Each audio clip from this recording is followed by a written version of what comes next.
Bhagavate Vasudevaya. Om Namo Bhagavate Vasudevaya. Om Namo Bhagavate Vasudevaya.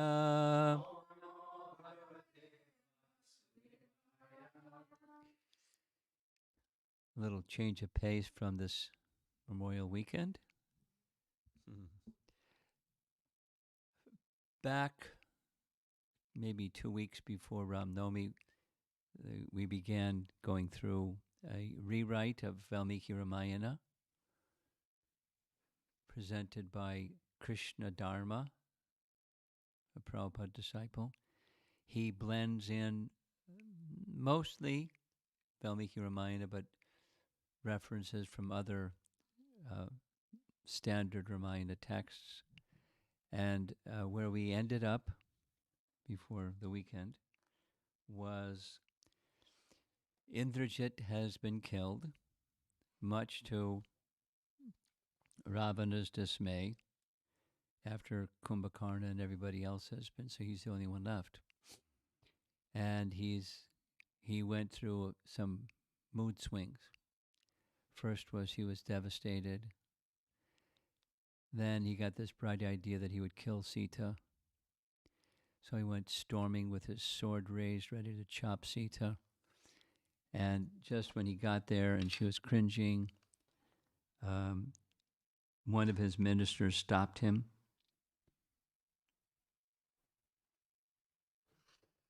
Suparshva stopped him, giving him the argument, what good will come from killing her? This whole battle is because you wanted to enjoy her. Go kill Ram, and then you can enjoy her. And he liked the idea, so he put his sword away. And then he went back to his assembly hall. He riled up the remainder of his army and ministers and everybody, and said, you guys go out first, I'll follow right behind you, and we'll finish off this weakling, mortal Rama and his brother. So they got all excited. The Rakshasas roared in joy. They rose up and rushed out the hall, mounting horses, chariots, elephants, and other carriers. They stormed out of the city. They immediately hurled massive showers of axes, maces, spears, darts, and iron clubs upon the monkeys, who replied with trees and rocks. The two armies again fell upon one another with tremendous clamor. That's where we ended. And now they're going to be swiftly defeated because Ram goes into action. He's had enough. Rama decided it was time to demonstrate his own insurmountable prowess. Look out. He immediately penetrated deep into the ranks of the Rakshasas. He moved like a whirlwind, leaving a trail of slaughtered demons in his wake. The Rakshasas could hardly look at him. No one could see his movements as he took out arrows from his inexhaustible quiver and sent them in all directions. By releasing the weapons of the Gandharvas, Rama made himself appear in a multitude of forms. Kind of like Krishna expanding at Rasa dance, so he's expanding his forms to slay the demons.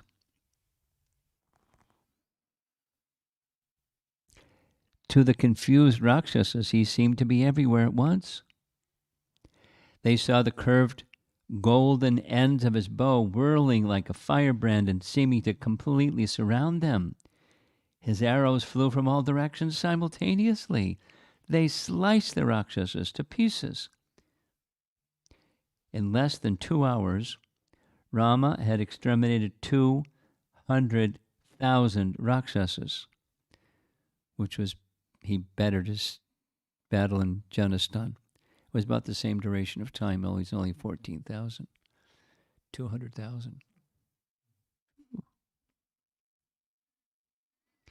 Along with 18,000 elephants and 14,000 horses. The Rakshasas were completely routed, and they fled in panic. Their chariots lay smashed, and their armor and weapons littered the ground. With the mangled corpses of the Rakshasas and animals lying everywhere, the battlefield appeared ghastly. The surviving Rakshasas rushed back to Lanka, looking back in fear of Ram. The monkeys cheered and surrounded Ram. Having withdrawn his divine weapons, he stood at ease, blazing with splendor. Sugriva, Hanuman, and Vibhishan looked in awe at Ram, who said to them, "Only glorious Shiva and I can exhibit such ability with the celestial missiles." As the monkeys walked around Ram with folded palms, the gods and rishis praised him from the skies, and a shower of flowers dropped down. Then there's a break. Ravana sat sighing in his palace. All around him he could hear the woeful laments of Rakshasa women who had lost their husbands and sons. He was at his wit's end. How had all this happened? What kind of humans were Rama and Lakshmana? This was unimaginable. There are only a few powerful heroes left in the entire Rakshasa army. Even the gods could not have reduced him to such a plight. What then of an army of monkeys and bears led by a human? Ravana bit his lips and clenched his fists.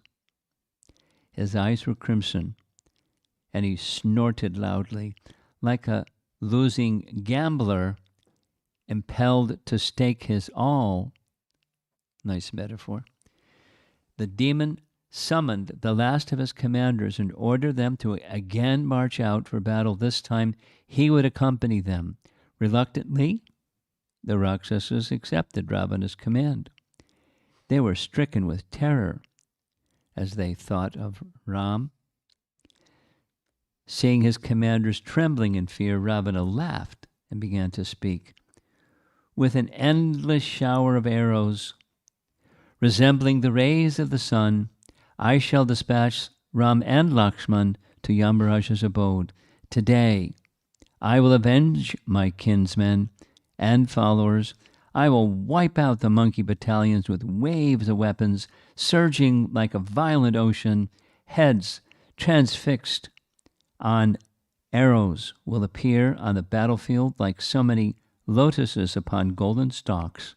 With each of my arrows, which will pierce 100 monkeys, the vultures and jackals will be fully sated with the flesh of my enemies today. Fetch my chariot and weapons. I shall immediately march at the head of my army. Ravana stood, bellowing out his war cry. The demons felt heartened that their king was coming out to fight, that lordly Rakshasa had never been defeated in battle. Surely this spelled the end of Rama, Lakshmana, and all the monkeys. Not so. Quickly, Ravana's chariot brought his golden war charioteer, brought his golden war chariot. It was equipped with all the divine weapons and adorned with celestial gems. Around its sides were thousands of bright golden pinnacles. Rows of bejeweled pillars held its great canopy, and a standard of cat's eye rose from its center like a massive palm tree. As it moved off, it thundered like a number of clouds, and it produced a beautiful ringing sound from thousands of small golden bells hanging around its sides. The Rakshasas were struck with wonder to see Ravana mounted on the chariot, which shone like the sun. The charioteer urged on the 8 celestial steeds, and the chariot sped along Lanka's central highway. Right behind him came the last of his generals, Mahaparshva, Vipupaksha, and Surantaka. Following them were the remainder of the Rakshasa forces, 300,000 elephants, 100,000 chariots, 600,000 horsemen, and the same number of infantry. 600,000 times 600,000. Must have been a big city. All these people have been killed and they still have so many people left. What to speak of their wives and children and everything.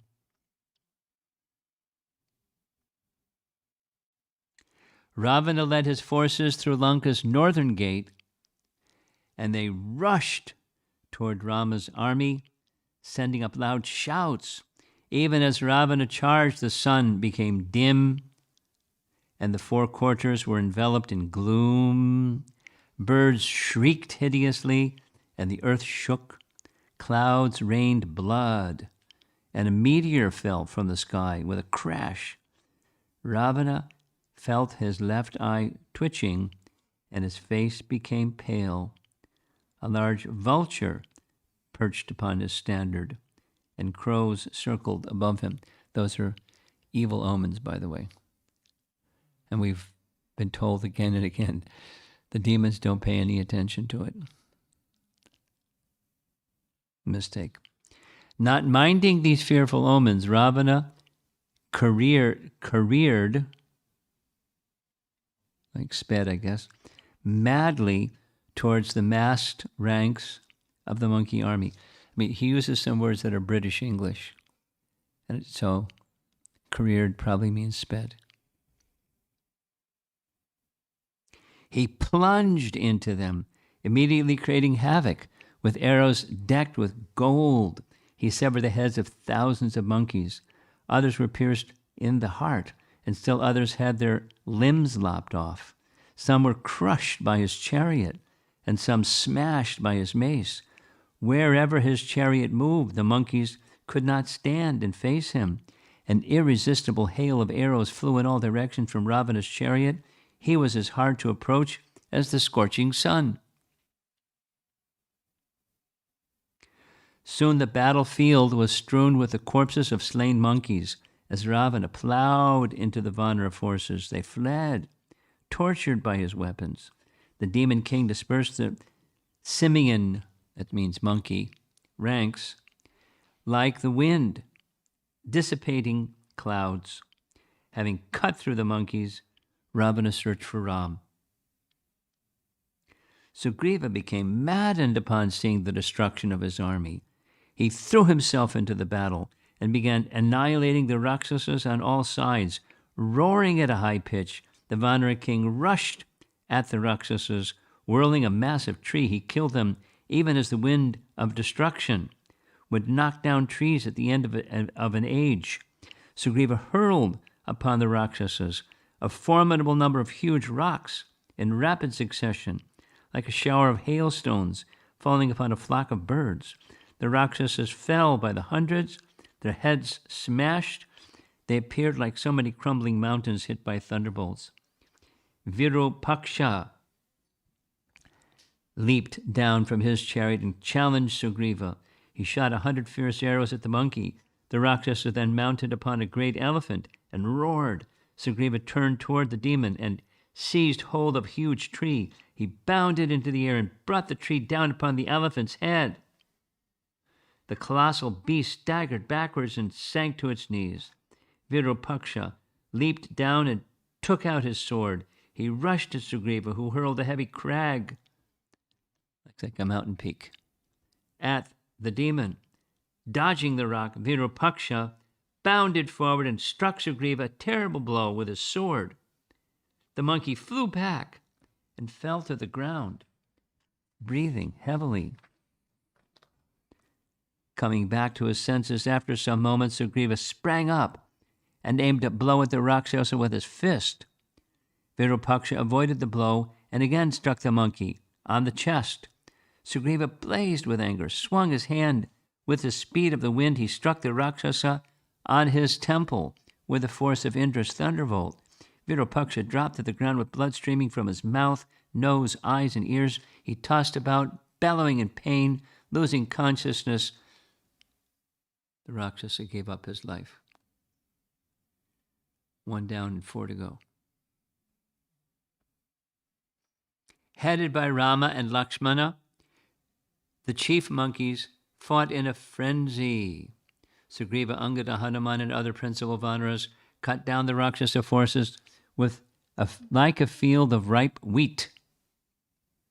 The demon king Ravana, agonized at seeing his army overwhelmed. He turned to Mahaparshva and said, "O heroic one, my hopes now rest with you.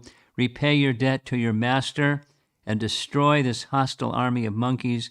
Do not delay." The Rakshasa folded his palms and bowed slightly to Ravana. Raising his mighty bow, he rushed into the Vanara forces like a moth entering a flame. Endowed with extraordinary strength, he carved a path through the monkeys with his blazing arrows. With deadly accuracy, he severed the arms, legs, and heads of the monkeys, sending up his fearful war cry. Struck hard and reeling from Mahaparshva's attack, the monkeys ran to Sugriva for protection. The monkey king rushed at the Rakshasa and hurled a tremendous crag straight at his chariot. Mahaparshva saw the rock flying at him and, unperturbed, released a swift arrows that broke it to pieces. Shattered into 1,000 fragments by a stream of arrows, the rock descended to the ground like a flock of vultures. Sugriva immediately tore up a tree and threw it at the demon with all his strength. Again, Mahaparshva fired arrows which sliced the tree into pieces. Sugriva then picked up an iron bludgeon that lay on the ground nearby. He leaped forward and killed the team of horses yoked to the demon's chariot. The Rakshasa jumped down, clutching his dreadful mace. He hurled the spiked mace at Sugriva, and the monkey struck it with his bludgeon. With a great explosion, the two weapons shattered and fell to the ground. The two heroes fell upon each other and wrestled for some time. They struck each other with their fists, knees, and heads, roaring and rolling about on the ground. Sugriva lifted the Rakshasa and threw him to a distance.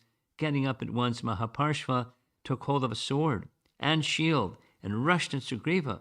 The monkey quickly looked around and found another sword. With upraised weapons, the two powerful combatants met together, shouting in joy. You know, Kshatriyas, for me, it's like, this is horrible stuff. Kshatriyas really like it. Young boys like it too, usually. Yes? Kind of? Yeah, okay. A fierce sword fight ensued, creating a shower of sparks as the weapons clashed together. Suddenly, Mahaparshva brought down his sword with full force onto Sugriva's shoulder. It embedded itself in the monkey's armor. Didn't know he had armor. As the Rakshasa tried to extract it, Sugriva quickly swung his own weapon in a short arc and severed the demon's head from his shoulders. 2 down and 2 to go. As the gods and siddhas looked on, the Rakshasas fell lifeless. The Rakshasa fell lifeless to the ground. His head rolled away with its teeth clenched and its golden earrings glistening. Sugriva stood with his blood-soaked sword, looking like a dark cloud graced by a bright sunbeam. The monkeys, overjoyed, cheered their leader and thronged around him. The Rakshasas fled towards Ravana, howling in fear. One more. In the meantime, the other powerful Rakshasa commander, Surantaka, had been slain in a duel with Angada. Now Ravana alone remained among the great Rakshasa heroes. He was consumed by rage.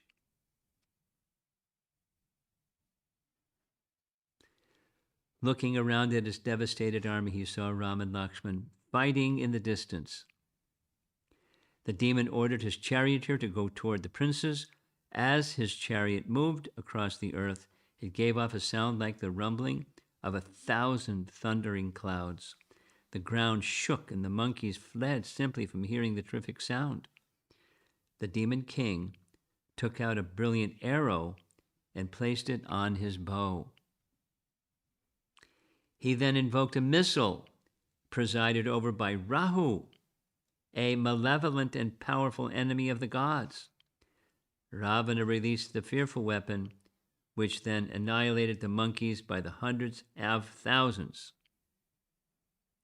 Blazing steel shafts sped in all directions, dispersing Ram's army as the sun disperses a morning mist. None dared face the Rakshasa king as he rushed toward Ram.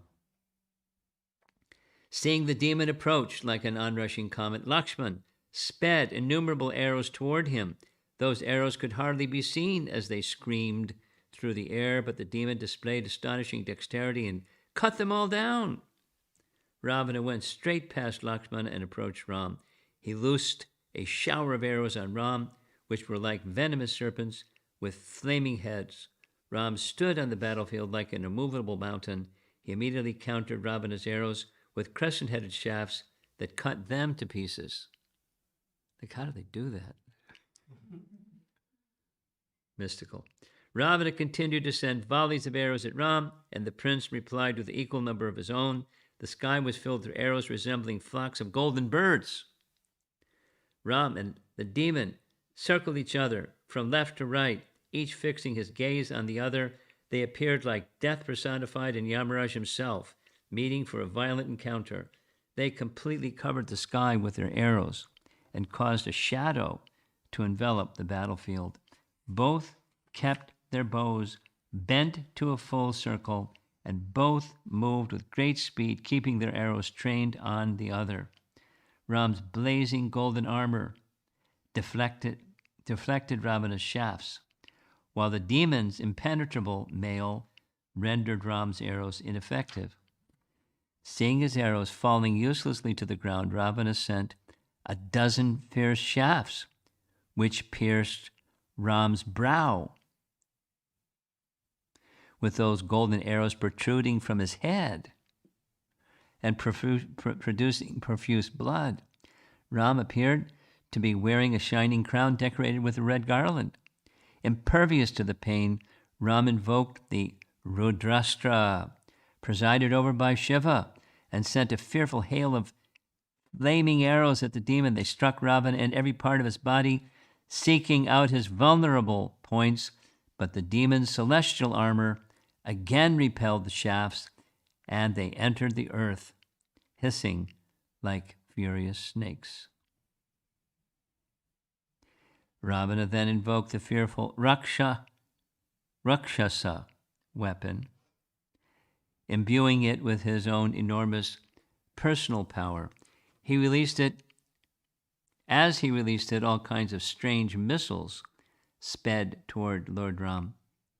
Some had the heads of terrible lions with wide open mouths. Others had heads of wolves, jackals, donkeys, boars, dogs, alligators, and venomous serpents. Ravana's mystic weapon produced a frightening and discordant sound. It assailed Ram from every side. Unshaken, Ram moved with great agility and dodged the shafts as they fell. He dropped to one knee and took out a blazing golden arrow, fitting it to his bow. He invoked the Agneastra. With that weapon, he produced arrows of every description. Some resembled the radiant sun, others the moon, and others appearing like blazing meteors.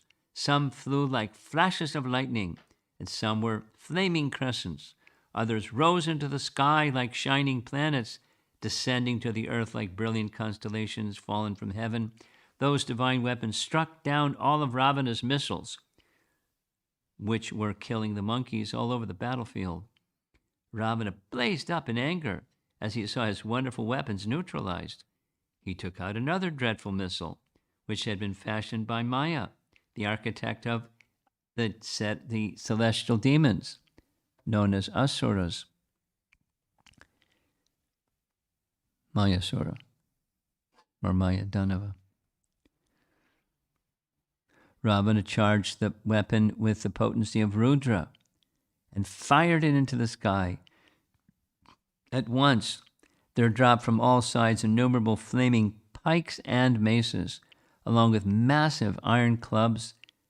Mystical nooses and thunderbolts fell upon the monkey army, accompanied by a piercing gale like the wind which blows at the end of an age.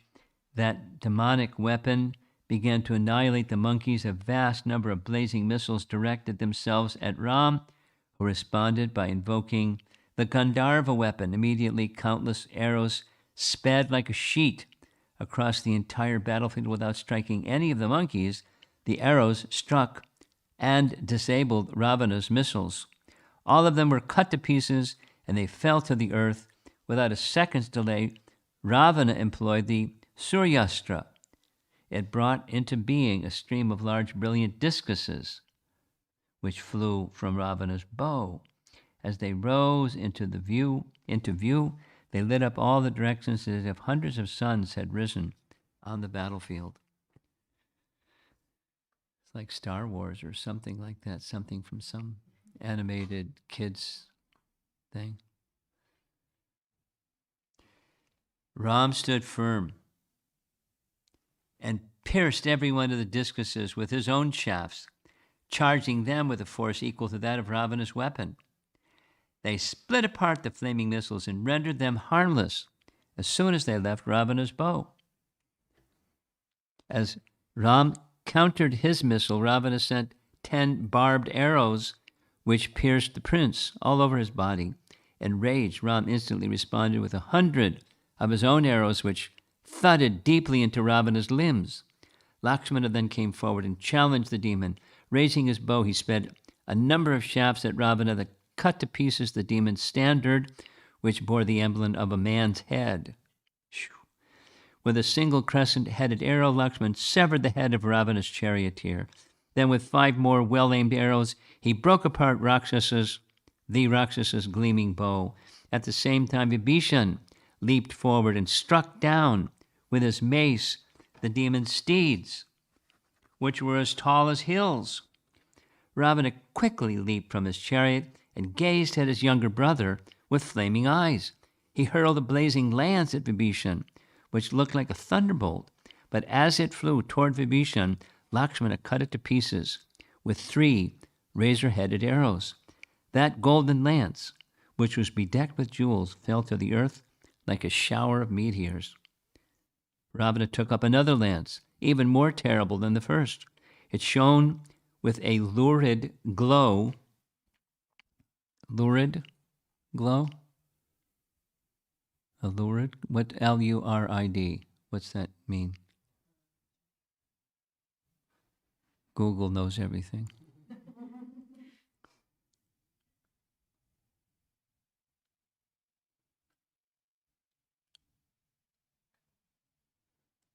Very vivid in color, especially as to create an unpleasantly harsh or unnatural effect. Okay. A lurid glow and emitted bright blue tongues of fire. Ravana raised his lance and fixed his gaze on Vibhishan.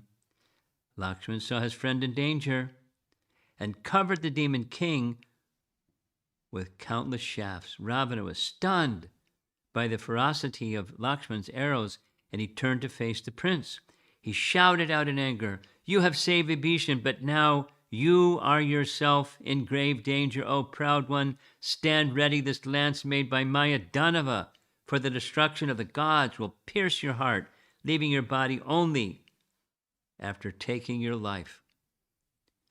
Ravana leveled his, this is a celebrated event. Maya Danava's lance, Lakshmana is knocked out. Ravana leveled his infallible lance at Lakshmana. It was adorned with 8 golden bells and gave off a loud chiming as the demon pulled it back. With his bludgeon-like arm, Ravana hurled the lance with full force. It sped through the air, cracking like thunder and spread a shower of brilliant sparks in its wake. Seeing it approach, Lakshmana uttered an imprecation. Imprecation.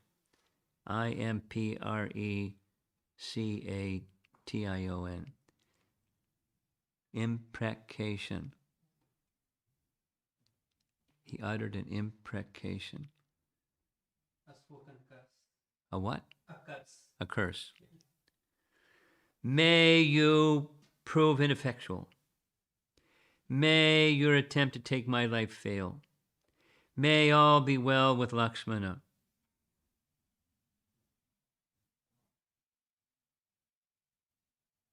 As the prince spoke, the lance struck him full on the chest. Grievously hurt by the weapon, Lakshmana collapsed unconscious to the ground. Ram was seized with sorrow to see his brother reduced to that state. His eyes filled with tears and his mouth became parched and dry. As furious as the all-devouring fire of universal destruction, he glared at the demon. Look out, Ravana. Ram ran over to his brother. The lance had pierced his armor and stuck into his body.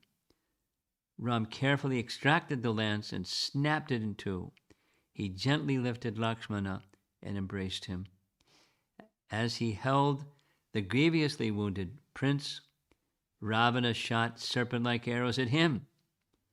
Without caring for the arrows, Ram called to Hanuman and Sugriva, "Guard this prince carefully. The time has come for me to manifest my strength. I shall make short work of this 10-headed monster. Here is my unfailing promise. The world will soon be devoid of either Ravana or myself. Let the three worlds witness my power. Today in battle I shall achieve a feat which will be spoken of by all beings for as long as the world exists." Ram stood up and immediately released an endless stream of ferocious shafts at Ravana. Greatly harassed, the demon replied with a shower of flaming steel arrows and iron clubs. Ram countered Ravana's missiles as they sped through the air, striking each other, and every one of them fell to the ground. He fought wildly, sending screaming arrows that struck Ravana in every part of his body. The demon fell back as Ram closed in on him. He was entirely covered by Ram's golden-plumed shafts. Ravana could hardly do anything in response to Ram unleashed his fury. Completely overwhelmed, the Rakshasa turned and took to his heels. But he's not dead yet. So the final battle is 1, 2, 3, 4, 5, 6, 7, 8, 9. It's too many pages.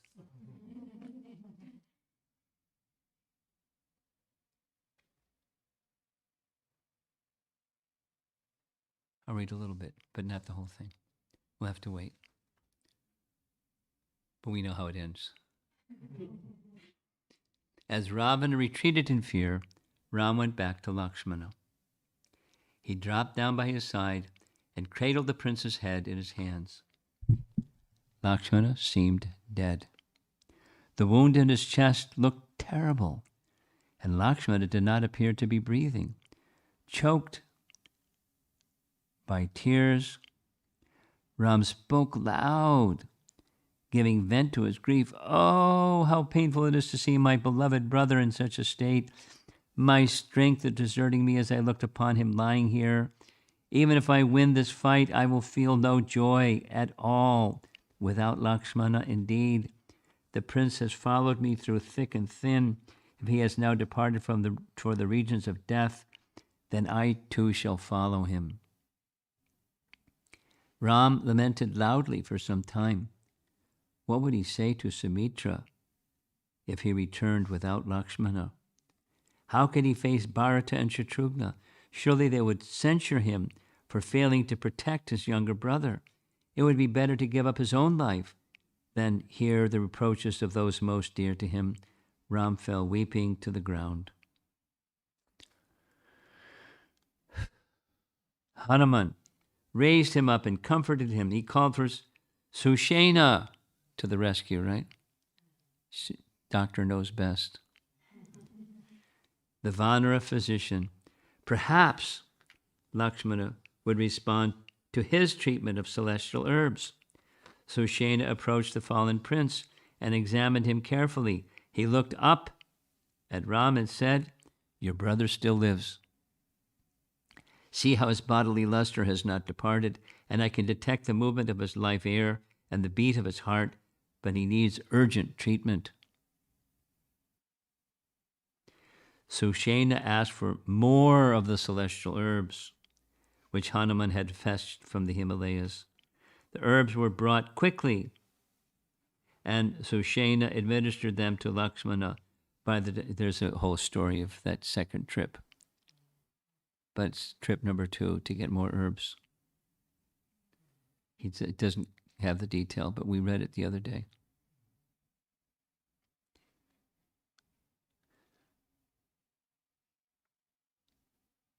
By the divine power of the herb Sanjiva Karani,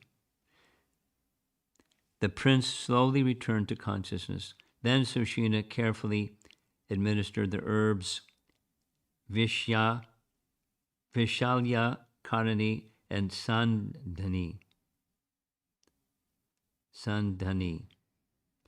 which together healed Lakshman's grievous wound and repaired his bones.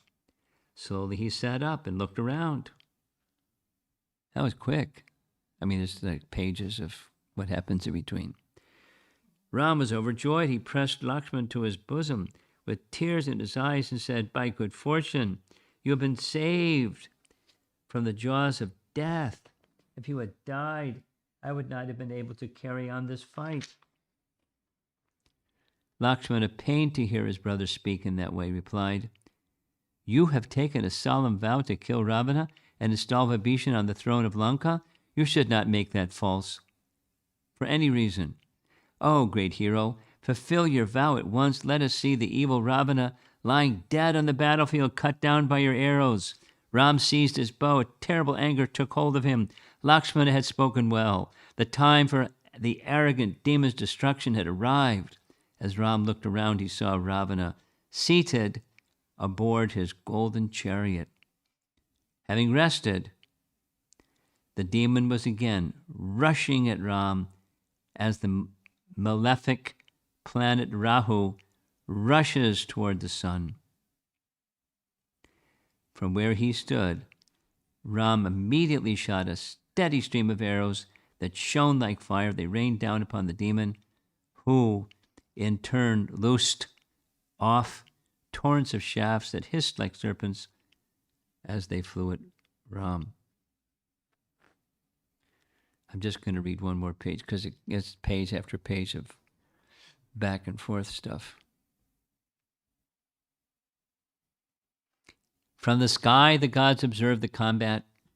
Seeing Ram standing upon the ground, Indra desired to assist him. He summoned Matali, his charioteer, and asked him to fetch his chariot. In a moment, Indra's radiant chariot appeared, drawn by its 1,000 steeds. Indra ordered Matali to take it to Ram, and the charioteer at once descended onto the battlefield next to the prince. With folded palms, he respectfully addressed Ram. "Here is my lord Indra's chariot, O Raghava. Here also is his mighty bow and other infallible weapons, as well as his invincible golden armor. Please use all of these to attain victory over Ravana, the enemy of the gods. I shall act as your charioteer." Ram gazed with amazement at the wonderful vehicle. It was bedecked with glowing gems and wreaths of celestial flowers. A tall pole of cat's eye stood in its center, bearing a brilliant golden standard. The chariot was suspended with a bow length above the ground, and a crystal staircase came down to Ram's feet. Didn't even have to climb up it. Golden staircase. He circumambulated the chariot and then climbed aboard. The prince quickly donned Indra's armor and took up his bow and celestial arrows. As he stood upon that divine chariot, he looked like the sun illuminating all the quarters. At Matali's command, the heavenly steed surged forward, and the chariot moved off with a rumbling sound that filled the earth and sky. Ravana, realizing that Ram was being assisted by his mortal enemy Indra, became even more enraged. He fired a celestial missile which unleashed hundreds of thousands of dreadful-looking serpents. Their wide-open mouths vomiting fire, writhing and hissing, they came from all sides and sped toward Ram. As the venomous snakes descended upon him, Ram at once invoked a weapon presided over by Garuda. We know who wins. Garuda versus snakes. A shower of arrows shot from his bow, turning as they flew into golden eagles with fierce talons and sharply curved beaks. The mystical eagles intercepted and destroyed all of Ravana's serpents. It's like a movie. The demon roared furiously. He struck Matali and all his steeds with a forcible torrent of shafts with glowing steel heads. The Rakshasa then sent a crescent-headed arrow which tore down the chariot's golden standard. He followed this with countless other straight-flying arrows that struck Ram in every part of his body in seconds. Indra's great chariot was completely covered by Ravana's arrows so that no part of it was visible. With his 10 heads and massive bow, Ravana stood on his chariot looking like Mainaka Mountain risen from the ocean. Observing the demon overwhelming Ram with his arrows, the gods and rishis felt despondent. The monkeys became fearful, and they observed grim-looking omens. The sun became dim, and the sea tossed with waves that seemed to rise up to the sky. Jackals howled, and ghosts and wraiths, W-R-A-I-T-H-S, goblins of some kind, darted about on the battlefield. So intense was Ravana's assault that Ram was unable to lift his bow and fit his arrows. Ram's eyes turned crimson with rage. He began to think of the destruction of the entire Rakshasa race. With great expertise, Matali drove the chariot upwards and away from the hail of Ravana's arrows.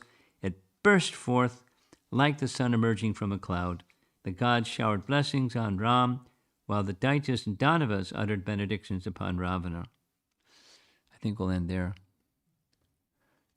Is this another 8 pages? Sorry, folks. Rava's not dead yet.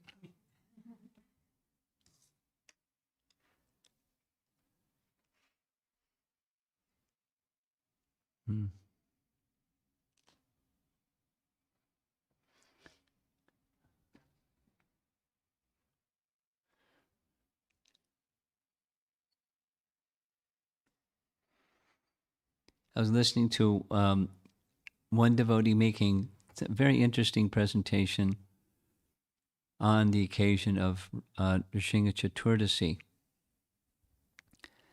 And it was for the Ahmedabad, ISKCON Ahmedabad devotees. And one lady asked a question in Hindi, and he had to translate.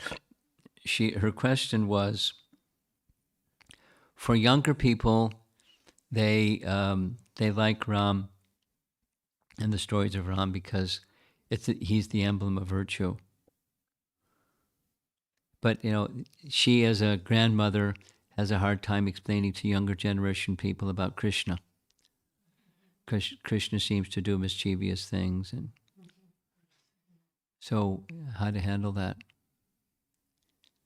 And the reason I'm bringing this up is because for me it's really hard to read. This Kshatriya, spirited, fighting, heads rolling, and it keeps going and it keeps going. And, it's for Kshatriya spirited people, it's probably really nice. They were enjoying the fight, and some people enjoy hearing about the fight. And for Brahminically inclined people, it's like, it hurts, it's painful. But anyway, so that's why I was pausing and thinking this. So that the answer that was given is there's a Vaishnav poet from Maharashtra. Name was Hari Shuri, and he makes some comment in Krishna's pastimes in the 10th canto, where there are two kinds of people, that those that are yogis and they have strong control of the senses. They like the stories of the virtuous people, but some people are more don't have that same disposition, and they don't like the hero Ram so much because they have a different disposition. And some other people that are more sensuous in their orientation, they like Krishna's pastimes, maybe not for the right reasons, but they become purified because they're attracted to, because Krishna is the object that they're attracted to. And so with Ram's pastimes, it's largely, primarily the virtuous Ram. And with Krishna's pastimes, he attracts everybody. He's all attractive. Of course, some people, that the moralists do have their problems with things that, in far as they're concerned, by worldly standards of morality, what Krishna does is, some of the things that Krishna does are not to be done. So they have issues. But they're not understanding the transcendental nature, the very, very nature of Parabrahman is, it's not of this world. Parabrahman is not of this world. The Supreme Person, not only he's not confined by the rules that are meant for elevating person from the lower modes of nature into the mode of goodness, but his activities are in the realm of transcendence. And then thus,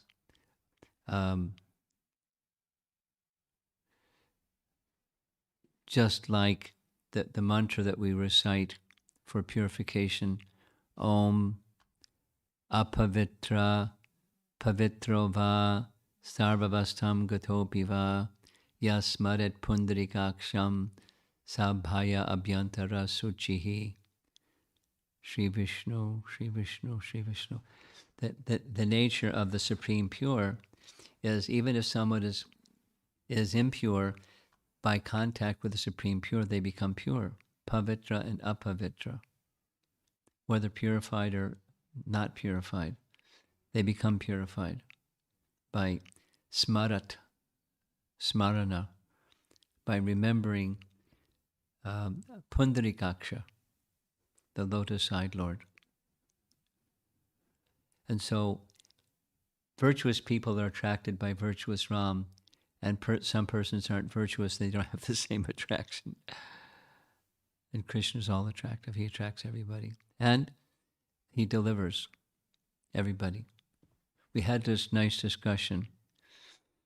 A question came, what was the destination of all the Rakshasas that were killed? Because there's a lot of Rakshasas that were killed. So were they liberated? Or if not, what was their attainment? So we, with some research, there's elaborate explanations, and very reasonable explanations, that even Ravana wasn't liberated, because later Ravana came again. Shishupal and Dantavakra were the next incarnation of Ravana and Kumbhakarna. So they didn't get liberation. Now, where did they go? I asked many scholars, didn't have an answer. But the general answer is this one. There's a place in heaven where Kshatriyas who die in mortal combat, they attain a certain, it's called Svarga Vira. a heaven for heroes, but they can't stay there because heaven is not a permanent place. Swarga is not a permanent place. So for some, he went someplace, and all the other Rakshasas went someplace. So at least the research that we came up with, one Sri Vaishnava scholar of the Ramayana indicated that's where they attained Swarga Vira, or Vira Swarga, heavenly realm for those people, the Kshatriyas that die in battle. And as far as the Vanaras, so many Vanaras were killed, but Ram brought them back to life and they continued their Vanara activities. And many of them, if not most of them or all of them, were sons of the demigods. So what happened in Krishna's pastimes, when his pastimes were concluded, he sent all the demigods who came to assist him in his activities back to the heavenly realm because they were expansions of the demigods. And so similarly, when Ram's pastimes ended, we read that whole section because you had that question. They all, leading was Ram. By his side were Sri Shakti and Bhu Shakti. His spiritual potencies were, he was headed for the forest, but he didn't even get to the forest. He headed for the Sarayu River. And he entered in the river and then descended to the spiritual world. Following behind him were the priests, following behind them were the ministers, following behind them were the citizens, following behind them were the animals, and everybody went back to Ayodhya, the spiritual kingdom of Ayodhya. Those are Lord Ram's associates.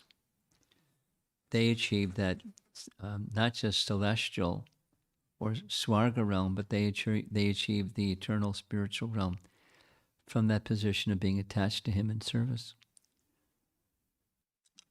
So being inimical to Krishna, this is what our acharyas described. Those who, there's a long list. It's in Canto 2, Chapter 7. Long list of different, parts of Krishna's pastimes. They all achieved liberation because they were killed by Krishna. And those that were killed by Ram, or those that were killed by Hiranyaksha,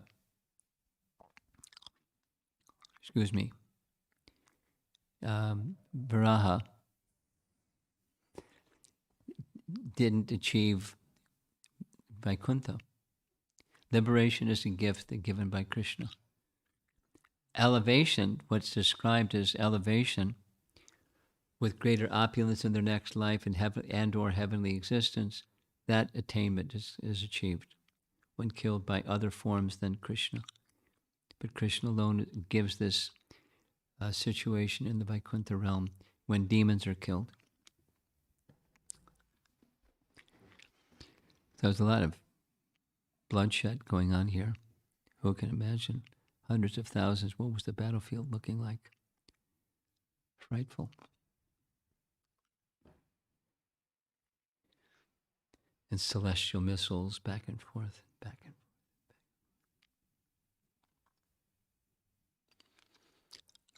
Okay, let's see if there's some discussion.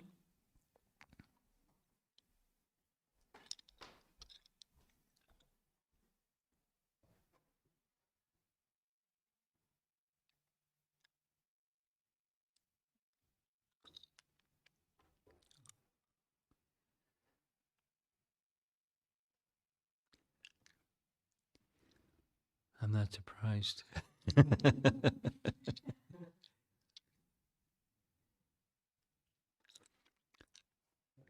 You have. Okay. So this is trying to understand how we should accept things which we can't comprehend, like the things like Rama killing 200,000 Rakshasas, or in the morning when we talked about Chitraketu having 10 million wives and all this. So it For me, at least Ram's case, I can understand he's a supreme personality of Godhead. Everything is possible for him. But when it comes to Chitraketu, I'm wondering that.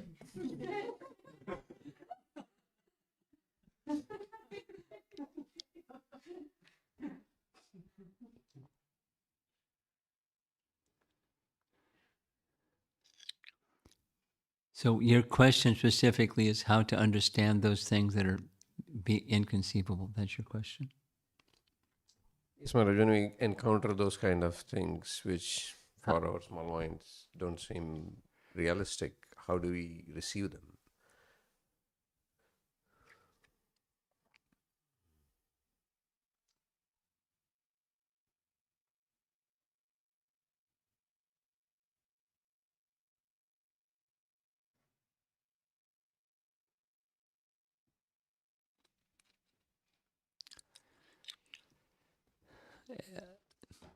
I don't have a problem with it because I don't think about it too much. I mean, in a very simple way, my little processor works this way. As persons have powers that I am unfamiliar with, they can fly in planes. I mean, they can do things that we can't do. They can fly without planes. They have powers to do things that, and so I don't worry about it. How does somebody have so many wives? How is it even possible? How is it? So I don't worry about it. There's one can be someone, even a worldly someone can be empowered to do things that's not ordinary.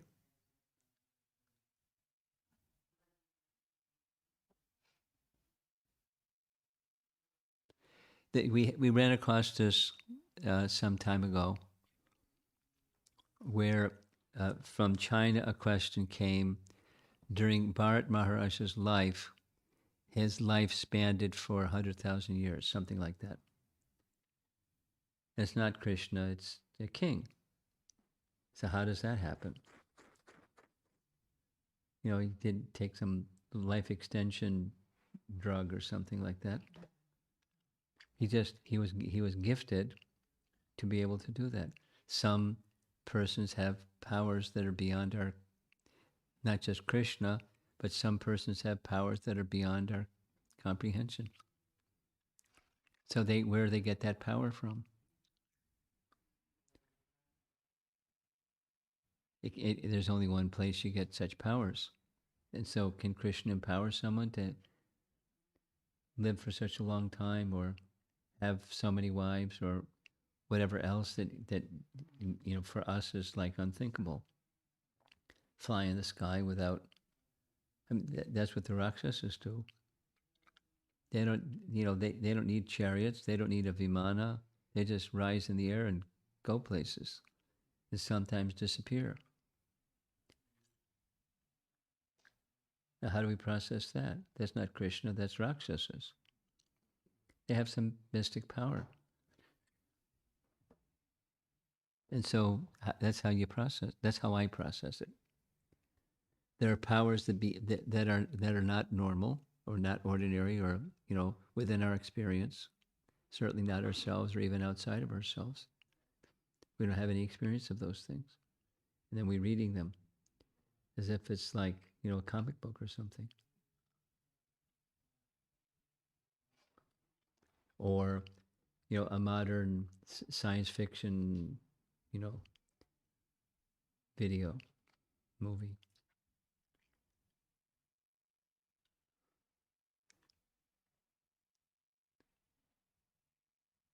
Okay, that's how I process it. I don't bother with it too much. It's just there's powers that some people have that we just like. That's They derive the powers from the powerful, and some persons have that, some persons don't.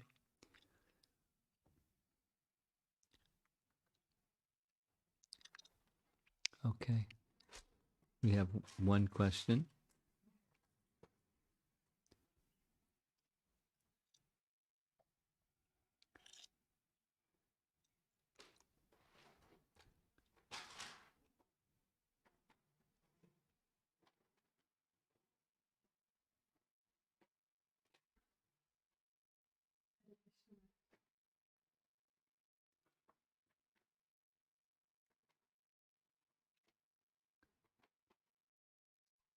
Hare Krishna Maharaj. The spaghetti got tangled. So Maharaj, like this is regarding last Sunday's class uh, regarding Prahlad Maharaj. Like so you were mentioning that like how Prahlad Maharaj was praying to the Lord, to protect him from the bad association that he has. So I was also wondering, like, how we can protect ourselves from the outside association. Like, for example, we are at work from 8 hours, maybe sometimes more than 8 hours, a whole day. So I was wondering, like, how we don't, what would be our measures so that, we don't get rubbed with the same it. qualities I that got they it. have. An excellent source to respond to your question is Bhaktivinoda Thakur. As you know from Nectar of Instruction, there are 6 principles that enhance bhakti, 6 principles that destroy bhakti. Correct? Nectar of Instruction. So he has written commentary on those 6 and the 6 called Bhakti-loka. And this principle of unwholesome association is there in both sets of 6. So it's there twice. And his commentary, because he was a householder, he knows. And so he expresses, for those that are renounced, there's this set of rules. For those that are householders, there's those set of rules. I can send you his commentaries because I've cut and pasted them into 2 little folders or files. But essentially, just in real simple terms, it's 2 things: be cordial, but don't intimately associate. And second is you give sadhu, spiritual association.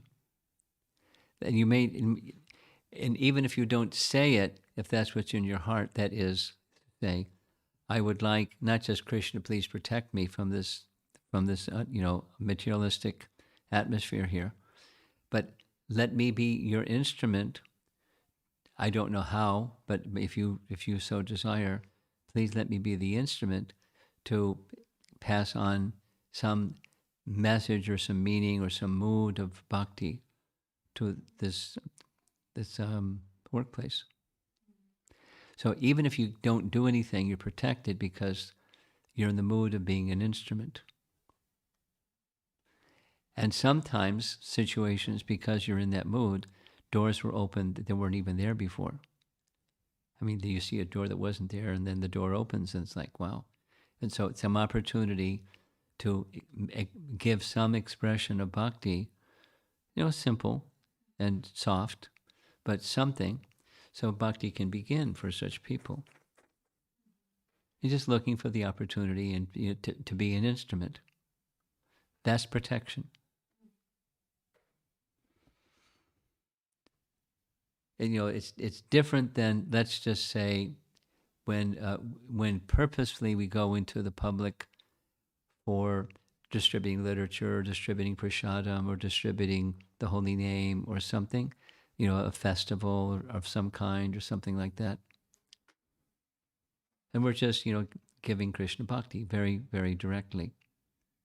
So we're protected because people may be doing and involved in all kinds of, not nice things, even while we're interacting with them. But we're protected because we're in that giving. So in the same principle, the configuration looks different, but the principle isn't. You're just giving. At least within your heart, I'm Krishna's instrument here in this workplace. Somehow he can please engage me in service as his instrument to give remembrance of him to people who have forgotten him.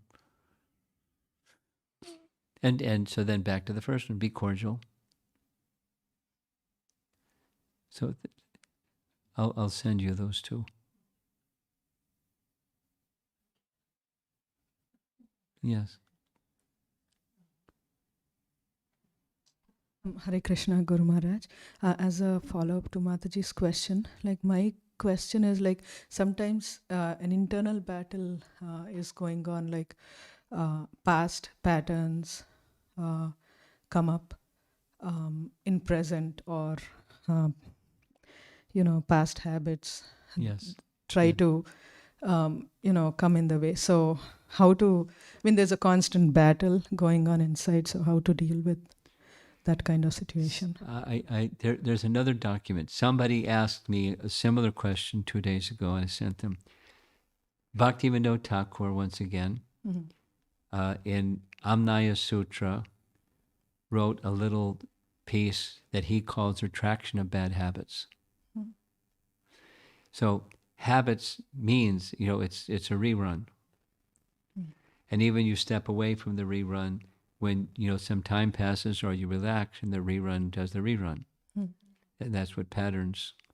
And so it's hard to break the pattern. And especially if it's like, an unwholesome one of thought or feeling or speaking or something. So that essay describes what to do. And one of the principles is stay with it. Don't try to do too many, because then you won't go anywhere. But select something. We discussed this over the weekend. Select one that you give some priority to, and then you stay with it. You put something on the positive side, and you take something off the negative side of the pan scale. Yes. And you can stay with it. Retraction of bad habits. You replace the bad habit with a good habit. And check the bad habit, at least incrementally. Yes. Thank you, Maharaj.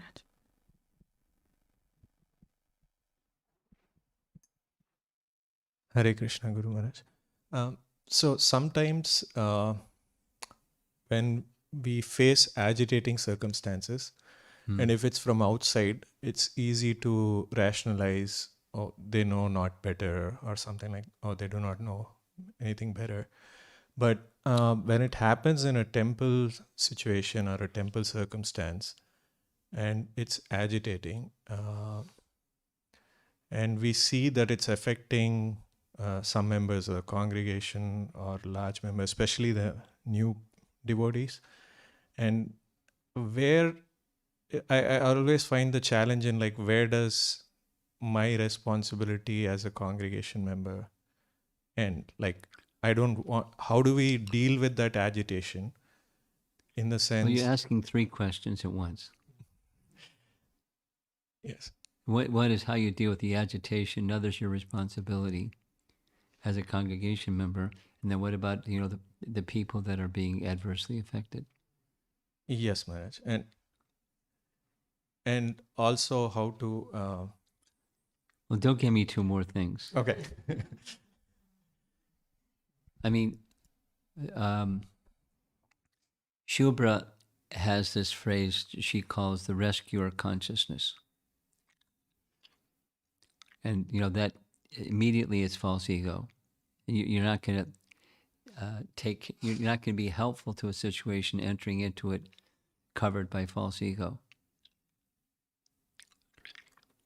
So your position is not to be the rescuer. Here I come on a white horse, making everything clean, or making something clean. The doership mentality is not beneficial. One of the things that you expressed as the question was unfolding outside, and then in devotee circles, in part because we have expectations. The devotees should be. My expectation for a devotee should be like this, or a devotee should be like this. So we have higher expectations, and not wrongly so. But if you have an expectation, you're inviting negative feelings. So how can you? So then it comes to this. This was something that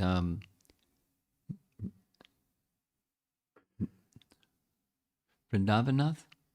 That's his name?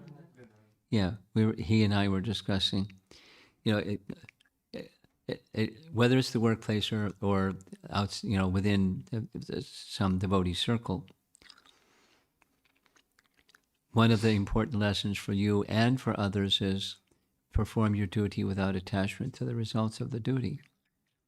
So that you follow Bhagavad Gita as your duty, and so then you have to select from the circumstance what is duty,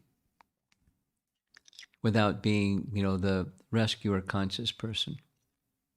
You just out of the possibilities, similar to what came up in the morning discussion with Braj Vihari, this thing of you make a list of what are some of my options given the situation, and what's appropriate for the situation and for me that is doable. You eliminate some, you have some left, and you select from the menu. But your duty is you're an instrument of Krishna, and your function is to be an instrument to help others become mindful of Krishna and our service to Krishna.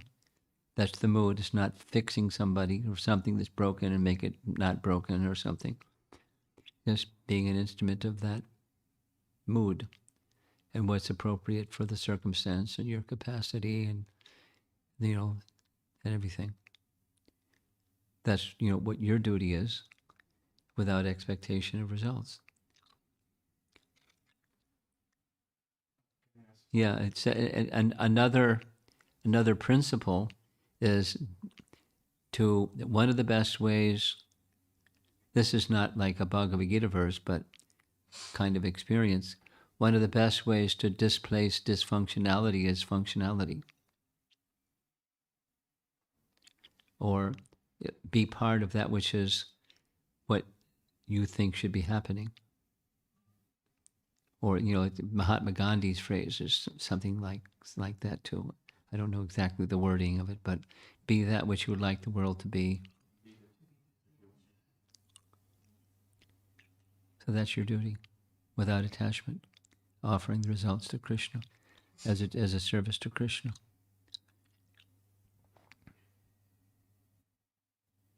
More? Okay. In the meanwhile, because I am conditioned by modes, and that's the problem. So it's how do I safeguard my own bhakti? I mean, one way is because the more this is now you're in Bhakti Siddhanta Saraswati Thakur territory.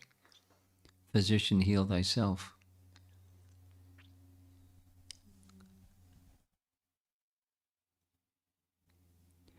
So, the world around you is less than perfect. What about the heart inside you?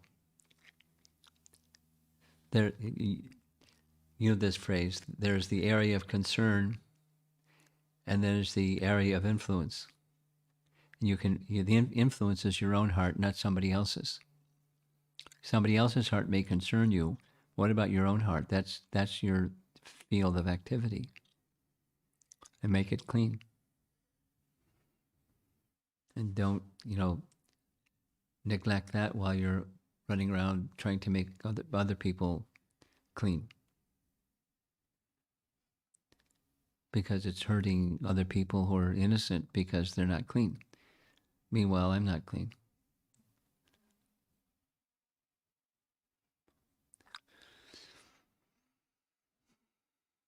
Yeah. Okay. Guru Maharaj, I have a follow-up question. So how can we protect our consciousness? Like, when we have a service in the temple to do, with what all is, with sometimes with some agitation or something going on, how should we protect our consciousness? Same answer as the workplace. Mm-hmm. You're an instrument. Show by example. This is the way. You keep close association with those who are elevated, and you continue to be respectful of those that are struggling, as maybe you're struggling.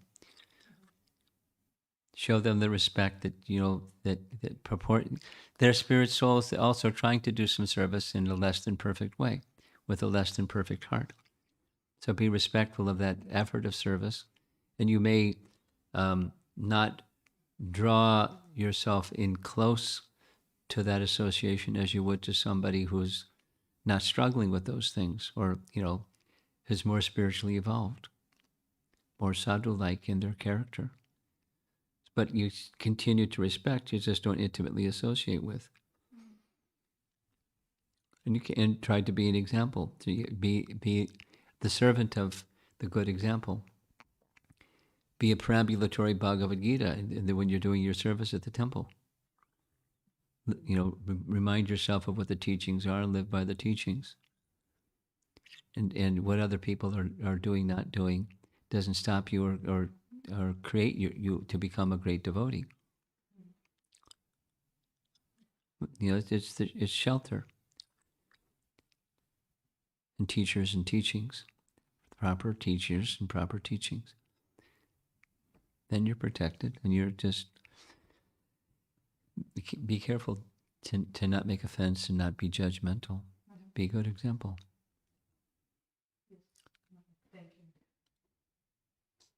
How about our host and hostess? Anything? Thank you so much, Maharaj, for the nice class. Very grateful for your presence and the devotees' presence here. At this point, I don't have any questions. Okay. Yeah, but there was a question actually that was coming while you were reading. The details are given so vividly, 10,000, 100,000, 300,000. Is there something we have to learn from No. that? Just big numbers. I mean, like, celebrated, can we hear it again and again, how many soldiers in Afghanistan were killed? Everybody, you know, anyone that's a little familiar with Ramayana knows how many that number was. And one may have an idea of how long it took Ram to kill the 14,000 soldiers, and the names of the two head guys, or three, Karan, Trishiras, Karan, Dushan, and Trishiras. Yes. So, because we hear that again and again, but, you know, in this case, the number is not something. It's a large number. You know, proportionate to the 14,000. Look at that, 200,000. That's a lot of people. Or going back, step back and back and back. And back is when Tara was explaining to Lakshman, look, you're going to need the Vandra's help, because I learned from Bali how many Kshatriyas the Rakshasas have. And I forget the number, but it's a really big number. So, you know, this bond between Sugriva and Ram is going to be needed. So please, you know, keep this alliance going. Let's make it nice. So, you know, so there's some number, and it's like a really big number. You know, and again, it comes like, how did all those people fit in one city? And I could add to the astonishment, but I won't. There's mention of how many personal bodyguards King Ugrasena had. You familiar with that number? Yeah, it's a really big number. So your question is there some significance to the number? We need to learn, or something that we have to imbibe or learn from the numbers. No, it's just that it's a big number. I mean, and the combat was really intense, because when that many people get together doing one thing, I mean, it's like in the border between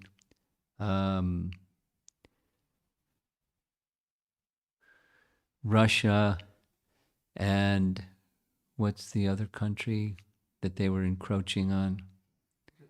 Ukraine. 30,000 troops over here, 30,000 troops over there doing maneuvers. So, you know, that's not 200,000, but 30,000, that's a big number. If somebody does something stupid, it could be really bloody. Or when India and China were squaring off up there in the mountains, so it gives you some idea of scale, and the scale is really big. I don't think that much more than that. It's like a really big scale. So what Ramchandra wanted was just to relieve the earth of the Rakshasa race. So, and how big was the Rakshasa race? A really big number. And that's just soldiers. It's not everybody else. The cooks and the carpenters and everybody else. That's just the soldiers. And their wives and children and everything.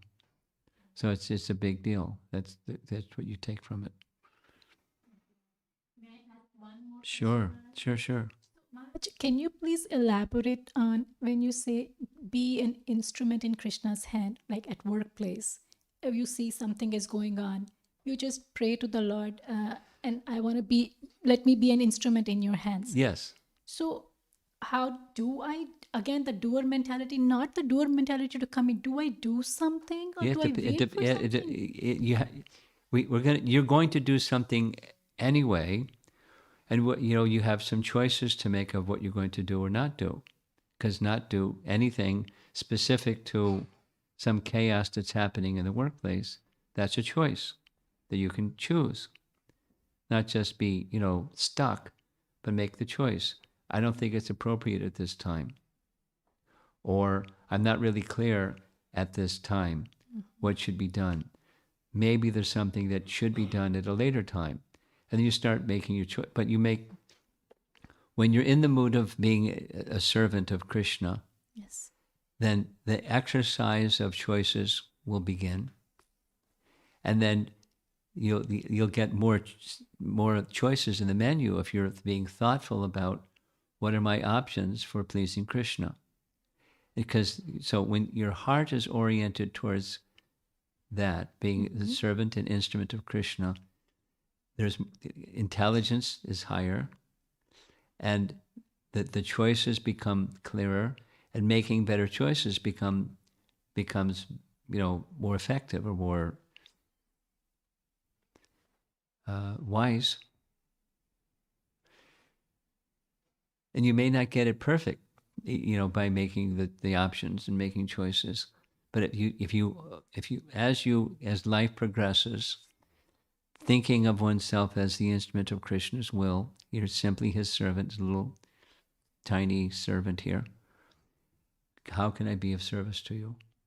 If you're carrying that consciousness, your intelligence will be stronger, and your spiritual potency behind whatever you do or say will also be greater. It's the cultivation. And gradually, it becomes more effective with spiritual strength behind it. Thank you, Maharaj. Prabhupada writes in Nectar Devotion that bhakti is a sort of cultivation. And that's a paraphrase of something in Sanskrit. Anukulyena Krishna Anushilanam, which is bhakti is a sort of cultivation. Yes, Maharaj. So little by little, by gradual increments, I cultivate the consciousness of I am Krishna's servant. That's who I am. It's what my life is meant for. And please, Krishna, give me the capacity, intelligence, ability, wisdom, courage, etc., to act rightly on your behalf in all circumstances of life, workplace or home or marketplace or vacation or whatever you're doing. Yes, Maharaj. Thank you, Maharaj. Okay. You have online in? Okay, go ahead. Maharaj, I just wanted to ask, like the emotions expressed by Lord Ram when Lakshman was down, it sounds more human-like. Yes, it is. And in Krishna's pastimes, Krishna shows his majestic Yes. opulence and all that. We Is it? discussed this already. Yeah. So it is like that. By Sometimes this, sometimes that, sometimes both. okay. We discussed this already. Yeah. It's in the same lines that I was asking about Sita and all that before, but it's very human-like here, right? Yeah. So, Very human-like. and it's by And design. then the next moment, he's going to, destroy the universe. That's not human-like. Very godly.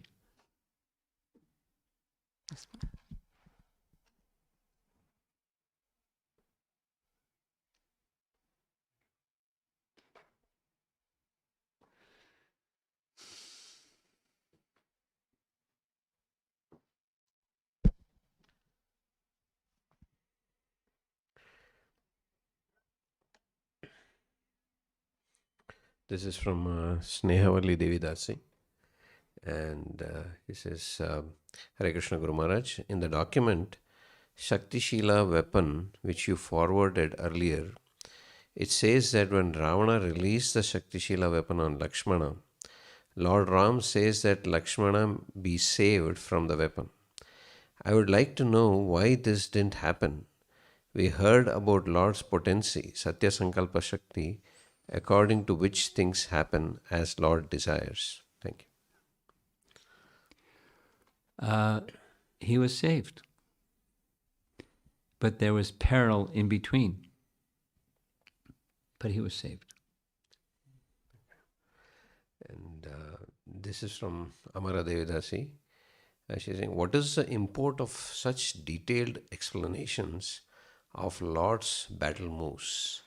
Is I there don't any know. deeper meaning? I don't know. I don't know. That was your question. Yeah, I don't know. And she says, To give excitement to people who have Kshatriya spirit, I guess. Meaning, chivalry is the secondary rasa, and chivalry inspires the primary rasa or nourishes the primary rasa. Like, let Ram be protected. Oh, no, the pendulum's going that way. Oh, Ram is being protected. But, he's the Supreme Lord, doesn't need protection. It's a secondary rasa. It stimulates the secondary rasa. That's my understanding of the purpose of it in it, but it's really extensive. Go ahead. and she says, also, Maharaj, can we please have such wonderful reading of Mahabharata as well? I don't have to. Some point in time, if you so desire. Okay. Some instructive stories of King Nala and Damayanti and Satyavan, Savitri, etc. are not heard very popularly, although very instructive. I like Srimad Bhagavatam. And there are some overlaps, but I'll stick to Srimad Bhagavatam. Thank you. Next. This is from Girivara Dharidas. And he says, did Ravana any time realize that Ram is Supreme Personality of Godhead and not a human being? Not in Valmiki Ramayana. In Krishna Dharma's rendering, there are episodes where he ponders the possibility, but it's not. I did some checking, and it's not in Valmiki Ramayana. Next. That's it. Okay. Srila Prabhupada ki jai.